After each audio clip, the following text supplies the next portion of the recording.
史以来上界大件的跨党派的立委集体贪污的案件，经过2年的审理，再起一审判决，4个立委苏振清、廖国栋、陈超明、徐永明涉嫌甲太平洋流通公司的前董事长李兴良来收钱，针对公司法的修法，向经济部的官员施加压力。苏振昌判上重，判10年，体大公权5年；廖国栋判8年6个月，陈超明7年8个月，徐永明7年4个月，嘛拢体大公权。检调咧查这案的时阵，意外来发现，国民党的前立委赵正武卡到另外一件土地弊案，涉嫌来走漏税，嘛互判刑6个月。若这个前董事长李兴良因为认罪专做污点证人，判1年2个月，缓刑5年。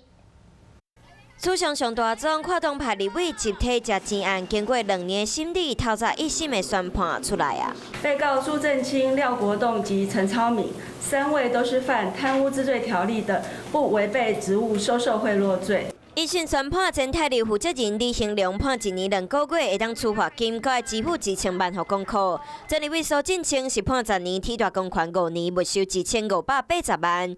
另外3位立委嘛，拢互处有期徒刑和体大公权。另外无当值立委赵正武因为走税，互判6个月，会当处罚金。来看几件代志：2019年，前泰流公司董事长李兴良涉嫌透过白手套郭启明向立委讹洗，想要对经济部的官员施压，影响公司法修法，提销泰流的证据登记夺回经营权。法院认为说，苏振清犯案的时间有长达5年，那他是主动索贿，而且呢，索贿的金额是逐年的增加。法官认为说，在责任刑度上面应该是中间偏高的刑度范围。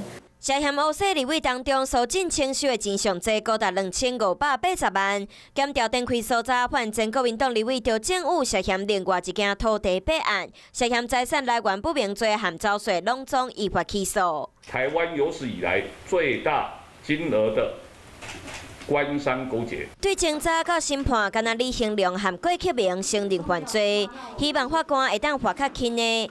其他的立委是否认犯罪？即马1审宣判结果出来，检辩双方拢会当再上诉。Hello， 大家好，我是乃瑜，要教给大家2个任务。第一个，华视新闻的脸书专页，你按赞了吗？还有华视新闻的 YouTube 频道，赶紧订阅起来，还要记得按赞，开启小铃铛哦。